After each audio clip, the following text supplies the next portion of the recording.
আসসালামু আলাইকুম, কেমন আছেন সবাই? আশা করি ভালো আছেন। আজকে আমি বেবিদের জন্য 4টি রেসিপি নিয়ে এসেছি। এই রেসিপিগুলো আপনারা বাচ্চাদেরকে সকালে কিংবা বিকালে নাস্তা হিসেবে খাওয়াতে পারেন। এগুলো খুব হেলদি একটি খাবার। তো চলুন দেরি না করে রেসিপিগুলো কিভাবে তৈরি করবেন দেখিয়ে দিই।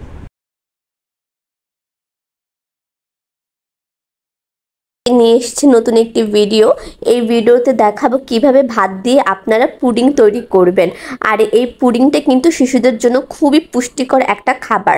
ভাতের বিকল্প হিসেবে আপনারা এই পুডিং বাচ্চাদেরকে সকালে এবং রাতে যে কোনো একটা মেন খাবার হিসেবে দিতে পারেন। আর এই পুডিংয়ের কথাটা আমি জেনেছি হচ্ছে পুষ্টিবিদ আয়সা সিদ্দিকা ম্যামের একটি ভিডিওতে। সেখানে ম্যাম বলেছিল যে বাচ্চাদেরকে ভাতের পুডিং তৈরি করে খাওয়াতে। তো এই পুডিংটি আপনারা কিভাবে আপনার বাচ্চাদেরকে দিবেন সেটাই হচ্ছে আমি এই ভিডিওতে আজকে দেখাবো। তো ভিডিওটা ভালো লাগলে অবশ্যই আমার চ্যানেলটিকে সাবস্ক্রাইব করে দিবেন এবং লাইক কমেন্ট শেয়ার করবেন। তো চলুন কিভাবে করবেন সেটা আমি এখন দেখিয়ে দিচ্ছি। এই ভাতের পুডিং তৈরি করতে আপনাদের লাগবে 1 কাপ ভাত এবং হচ্ছে সাথে একটা ডিম। তো এখানে ডিমের আপনারা চাইলে সাদা অংশটাও নিতে পারেন, আবার নাও নিতে পারেন। তো আমি এখানে জাস্ট ডিমের কুসুমটা নিয়েছি। তো আর এখানে 1 কাপ ভাত নিয়েছি। এটা হচ্ছে রান্না করার যে ভাতটা আছে সেটা নিয়েছি। আর এটি রান্না করা খুবই সহজ, দুনিয়ার সবচেয়ে সহজ একটি খাবার বলা যেতে পারে এটাকে। এখন আমি কিছু পরিমাণ দুধ নিয়েছি, আর এই দুধটা জাল দেওয়াই ছিল। তো এখন এই দুধের সাথে আমি যে 1 কাপ ভাত নিয়েছি সেটা মিক্স করে দেব। আর হ্যাঁ, এখানে আমি কিছু গুড় অ্যাড করব। আমার যেহেতু গুড় আছে, আর আপনারা চাইলে এখানে চিনি অ্যাড করতে পারবেন। তো যেসব বাচ্চাদের বয়স 1 বছরের নিচে তারা হচ্ছে চিনি বা গুড় কোনোটা ইউজ করবেন না। আর যাদের বাচ্চারা 1 বছর প্লাস তারা হচ্ছে গুড় বা চিনি যেটা পারেন সেটা অ্যাড করে নেবেন মিষ্টির জন্য। আমার এটা হচ্ছে খেজুরের গুড়, যার কারণে আমি এটা অ্যাড করে নিলাম। এখন এটা ভালো করে জাল দিয়ে মিক্স করে নিব। আমি চুলাটা আঁচটা একটুখানি নর্মাল আছে রেখে দিয়েছি। আর হ্যাঁ, এখানে হচ্ছে আমি একটা ডিমের যে সাদা অংশ বাদে কুসুমটা ছিল সেই কুসুমটা হচ্ছে আমি অ্যাড করে দিয়েছি। এখন এটা টোটালি ভালো করে নাড়াচাড়া দিয়ে একদম ঘন করে নিতে হবে। তো দেখতেই পাচ্ছেন খাবারটা কত ঘন হয়ে আসতেছে। আমি এটা আর চুলায় 2-1 মিনিট রেখে তারপর এটা নামিয়ে ফেলবো। যেসব বাচ্চাদের ওজন কম, খাবার খেতে চায় না, তাদের জন্য কিন্তু এটা অনেক পারফেক্ট একটা খাবার। আমিও আমার বাচ্চাকে এই খাবারটা ফার্স্ট টাইম ম্যামের ভিডিও দেখেই ট্রাই করেছিলাম। দেখেছি আমার বাচ্চাটা খুব পছন্দ করেছে, তার জন্য আমিও এই ভিডিওটা আপনাদের সাথে শেয়ার করেছি। আর এই খাবারটা বানাতেও খুব সহজভাবে বানানো যায়। আর এই খাবারটা খাওয়ালে বাচ্চাদের কিন্তু ওজন বৃদ্ধি পাবে এবং অল্প খেলে অনেক পুষ্টি পাবে। এই তো তৈরি হয়ে গেছে আমার মজাদার ভাতের পুডিং। এখন আমি এটা নামিয়ে আপনাদের সাথে পরিবেশন করব। এই খাবারটি কিন্তু অনেক পরিমাণ কার্বোহাইড্রেট রয়েছে, কারণ রাইসে কিন্তু অনেক পরিমাণ কার্বোহাইড্রেট থাকে এবং বাচ্চাদের কিন্তু অনেক এনার্জিটি তৈরি করে বাচ্চাদের মধ্যে। আর ডিমে রয়েছে প্রোটিন, আর দুধে কিন্তু ফ্যাট, আয়রন, ক্যালসিয়াম সব রয়েছে। তো সব মিলিয়ে খাবারটা কিন্তু খুবই একটা ভালো পুষ্টিকর খাবার। তো বাসায় অবশ্যই ট্রাই করবেন আর বাচ্চাদেরকে এটা তৈরি করে খাওয়াবেন। বাচ্চারা কিন্তু খুবই মজা করে খায়। আর এই খাবারটা আপনারা 6 মাস থেকে আস্তে আস্তে ট্রাই করতে পারেন, কিন্তু 6 মাসের থেকে শুরু করলে আপনারা হচ্ছে ট্রাই করবেন যে বাচ্চাদেরকে চিনি এটা অ্যাভয়েড করতে। আর হচ্ছে এখন ভাতটা চলুন কিভাবে আপনারা দ্বিতীয় একদম মেখে রেসিপিটি নেবেন তৈরি যাতে করবেন করে ভাতটা দেখিয়ে দেই। দানাদার না থাকে।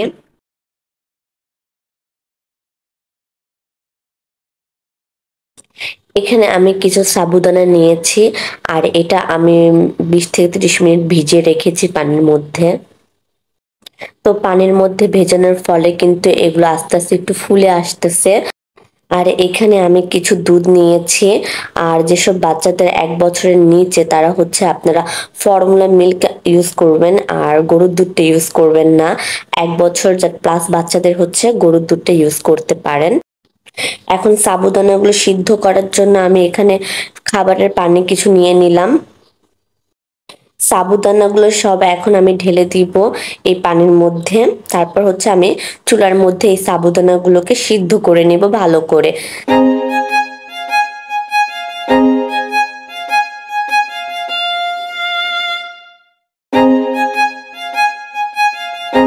সাবুদানা কিছুটা সিদ্ধ হওয়ার পর আমি এখানে দুধগুলো যে ছিল সে দুধগুলো দিয়ে দিয়েছি। তো দুধ দেওয়ার পর এখন আমি আরো কতক্ষণ এগুলোকে ভালো করে জাল দিয়ে নিব।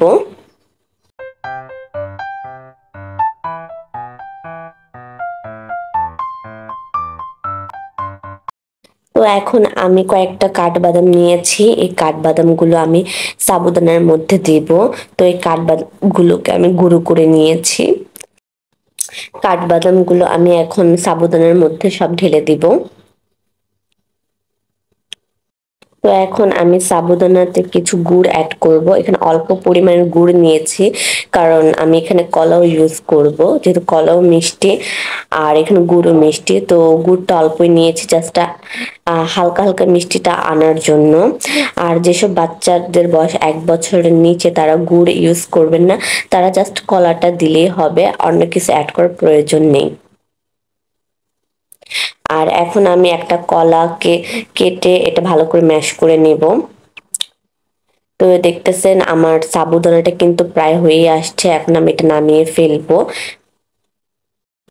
আর এখানে এটা কলা ম্যাশ, তো এখন আমি কলাটার সাথে সাবুদানাটাও অ্যাড করে দিব ভালো করে। এইভাবে বাচ্চাদেরকে আপনারা সকালে নাস্তা হিসেবে দিতে পারেন, বা আপনারা বিকেলে বা রাত্রে যে কোনো এক টাইমে এই খাবারটা আপনার বাচ্চাকে দিতে পারেন। বাচ্চারা খুব মজা করে খাবে এই খাবারটি। আর এটা কিন্তু গরমের জন্য খুব পারফেক্ট একটি খাবার, কারণ এখানে কিন্তু কলাটা অ্যাড আছে। কলা পেটকে ঠান্ডা রাখে এবং শরীরকেও ঠান্ডা রাখে এবং সহজেও হজম করে। এই খাবারটি কিন্তু আপনার বাচ্চাদেরকে গরমের মধ্যে দিতে পারেন, যেহেতু এখন অনেক গরম, বাচ্চাদের খাবারের প্রতি আমাদের খুব সচেতন থাকতে হবে। তো প্রথমে আমি একটা হাঁড়িতে একটু সামান্য তেল নিয়ে নিয়েছি। এখানে আপনারা চাইলে আপনারা বাটার ইউজ করতে পারেন বা ঘিও ইউজ করতে পারেন। এখানে আমি 2 চামচ পরিমাণে সুজি নিব। আপনার বাচ্চা যতটুকু সুজি খায় ততটুকুই সুজি নেবেন, বেশি না প্রয়োজন নেই। তো এখানে আমি 2 চামচের মতন সুজি ঢেলে নিচ্ছি। এখন আমি এগুলো ভালো করে ভেজে নিব চুলাতে। ট্রাই করবেন এগুলো হালকা হালকা ভেজে নেওয়ার, একদম জাস্ট বাদামি একটা কালার আসবে, ব্রাউন ব্রাউন কালার। সেই কালারটা আসলে তারপর হচ্ছে এখানে আপনারা পানি বা যে কোনো দুধ যেটা ইচ্ছে সেটা অ্যাড করতে পারেন। তো এখানে দেখুন আমি একটু হালকা করে ভেজে নিচ্ছি।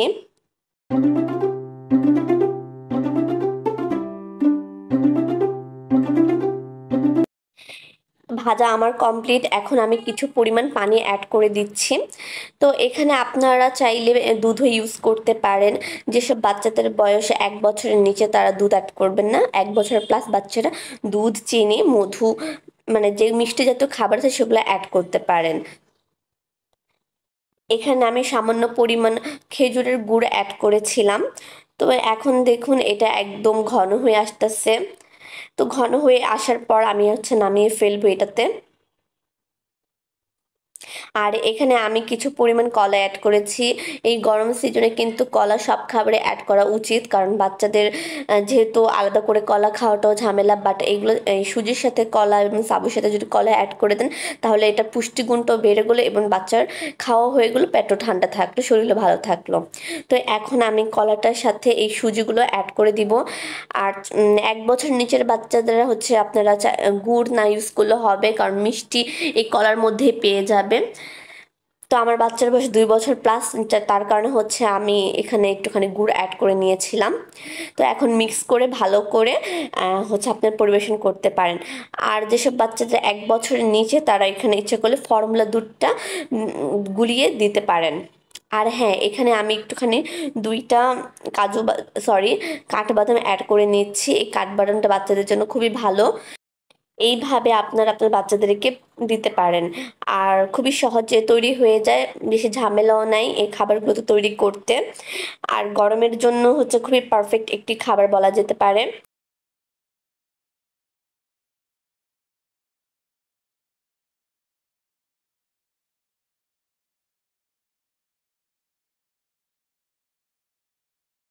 এখন 4 নাম্বার যে রেসিপিটি রয়েছে সেটা চলুন কীভাবে বানায় দেখিয়ে দিই।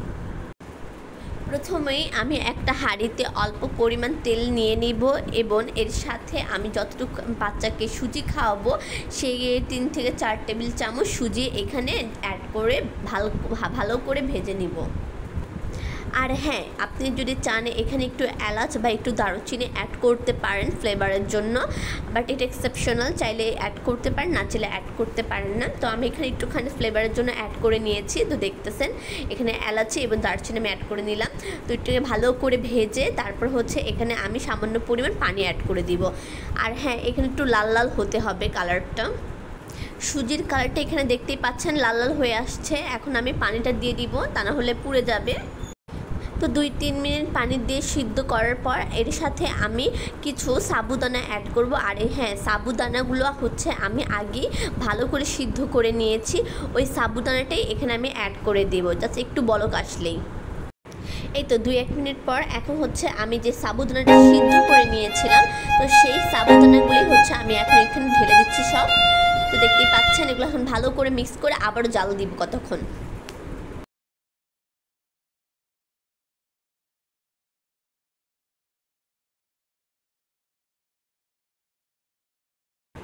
সুজি এবং সাবুদানাটা হয়ে আসছে।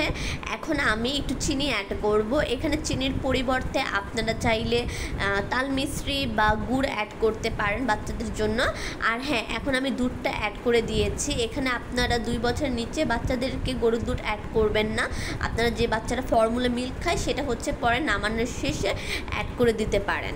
আর হ্যাঁ, এখানে কিছু কিশমিশও অ্যাড করে দিয়েছি আমি। এই তো 2-1 মিনিট রাখার পর একদম পারফেক্টলিভাবে হয়ে গেছে। এখন আমি নামিয়ে ফেলবো। এখানে আমি কাঠবাদাম কিছু কুচি করে নিয়েছি। এখন আমি সাবুদানা এবং সুজির যে মিশ্রণটি সেটা হচ্ছে এখানে অ্যাড করে দিয়ে ভালো করে নেড়ে পরিবেশন করব। এই তো তৈরি হয়ে গেল সুজি এবং সাবুদানার একটা পায়েস। এটা বাচ্চাদেরকে আপনারা সকালে কিংবা বিকেলের নাস্তা হিসেবে দিতে পারেন। খুবই হেলদি একটি খাবার। আর হ্যাঁ, ভিডিওটি ভালো লাগলে অবশ্যই কিন্তু চ্যানেলটিকে সাবস্ক্রাইব করে দেবেন এবং কমেন্ট সেকশনে কমেন্টস করে জানিয়ে দিবেন। তো ধন্যবাদ সবাইকে। আরও নতুন নতুন এরকম ভিডিও নিয়ে আসবো আপনাদের সামনে। তো সেই পর্যন্ত সুস্থ থাকুন। ধন্যবাদ সবাইকে।